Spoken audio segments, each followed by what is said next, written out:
Summer temperatures bring health hazards, and Dr. Deepa Verma is here to talk about heat stroke. And doctor, there are actually two kinds of heat stroke. Tell us about those and how do they differ? Let me just explain what heat stroke is. It's also known as sunstroke, and it's basically when the core body temperature goes above 104 degrees in adults and 105 degrees in children.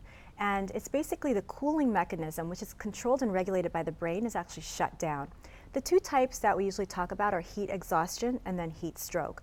Heat exhaustion, I would like to say, is like the precursor. There's also mini types like heat cramps and heat rash. Those are all like the more benign versions. Heat stroke is a life-threatening one. So in heat exhaustion, there are two other categories. We talk about water and salt depletion. But in heat exhaustion, the cooling mechanism is still actually functioning. So what is a cooling mechanism? It's our ability to sweat and to evaporate. So symptoms would be the patient feels pale and cool and clammy. However, when you go to heat exhaustion, you've crossed that line, and this is life-threatening. This can result in death.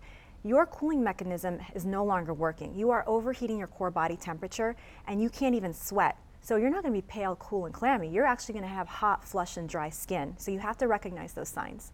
And once you recognize those signs, what do you need to do?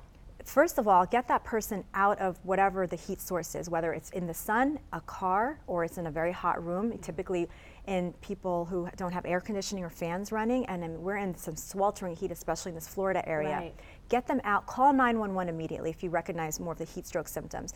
Start cooling them, fan them, allow them to perhaps start sweating and get that surface area cool. Do not put ice on them or give them ice water. Ice and cold tend to vasoconstrict. As you know, ice contracts and heat expands. If you vasoconstrict those arteries and those veins, the capillaries, you're trapping the heat in the body. So give them maybe some kind of cool, tepid water, not ice water. You can apply ice in the armpits and the groin because that's where our lymph nodes are, and that will enhance the circulation and help move things around. But definitely just kind of maybe if they're outside, garden hose, put some water bottles over them and fan them, and then just wait for emergency personnel to arrive. Okay, how do we prevent it from even getting to that point, doctor? So again, with the heat, people go out and think they can do what they did in the winter time. Yeah. If it's hot, cancel what you need to do. Your health is more important. Prepare ahead of time. Make sure you have enough fluids. So even if it seems like you're carrying gallons of water, have it. Get a cooler, pack a lot of water, have the hydration. Avoid caffeine, alcohol, and sugary drinks. Those are not fluid replacements.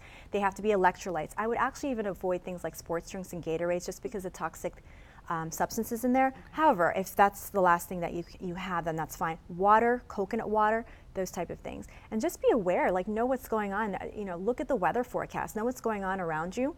Plan ahead. Take hats. Wear appropriate clothing, not things that are going to trap the heat, cotton, loose kind of clothing. And then looking at the population also that's affected, I think that's really important. The children are going to be most susceptible under age 4. Their brain has not fully developed, so their cooling mechanism, the brain regulatory function, is not able to perform at its fullest capacity.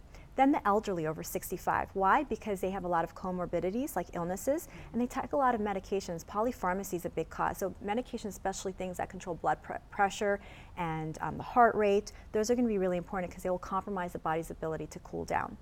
And what about people out there who might already have a heart condition or other conditions? I mean, just you got to stay out of the heat, honestly. And if you are out, prepare yourself. Get some portable fans. Have a lot of fluids on you. Even teens, we think about those. It's not just those young people and the older people.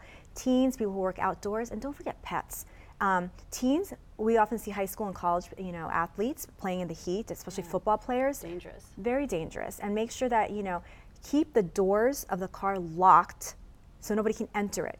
Kids don't, once they climb in that car, they might not know how to get out. It might shut itself. Or pets, keep the doors locked, closed, so nobody can get in there, because we hear so many stories of children and pets dying in the car because they were forgotten in there. And you're talking also about people too with mental illnesses. Yes. There's also a concern there. How is that any different when you're talking about heat stroke and heat illness here? Studies have actually shown people who already have some mental disorders, when they're having or being trapped in high heat, this can actually change your behavior. It can increase episodes of aggression and violence. And people who are on mental health drugs, things like lithium, for example, it will affect your fluid homeostasis and balance. So it's going to mess up the electrolytes. And a lot of those the psychotropic medications, they affect the brain's ability to properly function. So even people who have schizophrenia or bipolar, they already have some organic brain lesions. That's why we might see them in the summertime being bundled up, you know, wearing socks and hats. Their brain's not already functioning properly, so they can't distinguish. And then they're going to be most susceptible to getting these heat stroke and heat exhaustion. What else do we need to be mindful of? I mean, it's Florida, it's going to be hot. I know. Look for, if you're going to be outdoors, look for areas that are going to be shaded. Scope it out if you have to attend a sporting event. I always, when I go for my, you know, son's, you know, games and things like that, I always look for places where they have trees, where the bleachers are, is it covered? Otherwise, I'm going to be prepared and bring my own. Pack a lot of extra water. People with, you know, cardiovascular and respiratory conditions, you have to be really careful because you have to think about the radiation. Heat is always going to want to travel to a place that's going to be much cooler. And if you don't have that ability to do that, it's not going to dissipate. So wearing cool clothing, cotton clothing, and you know, if you want sun protection, wear hats, wear glasses, you know, that type of stuff. That's going to be really important. I wanted to touch on dehydration playing a role too. How does that Dehydration is huge. I mean, the main thing, especially in heat exhaustion, which is a precursor to heat stroke, is you're having that water depletion, and we have to also remember minerals, things like salt and your electrolytes. That's what the heart functions on. If there's an imbalance between things like your magnesium and calcium and potassium, you can go into arrhythmia and have a, you know, a heart attack or cardiac arrest. Hydration is key. So when people start getting dehydrated, just at the first sign of thirst, start drinking water. And so if it gets to that point, we have to administer IV fluids, and we usually categorize it by mild, moderate, and severe dehydration. Mild, you can typically get away with water, electrolytes, coconut water. If it crosses into the more moderate and severe, you gotta get medical attention and get some IV fluid hydration. You know, I've heard of, you know, concert goers in the summertime. You know, they're just drinking alcohol, they're out in the sun.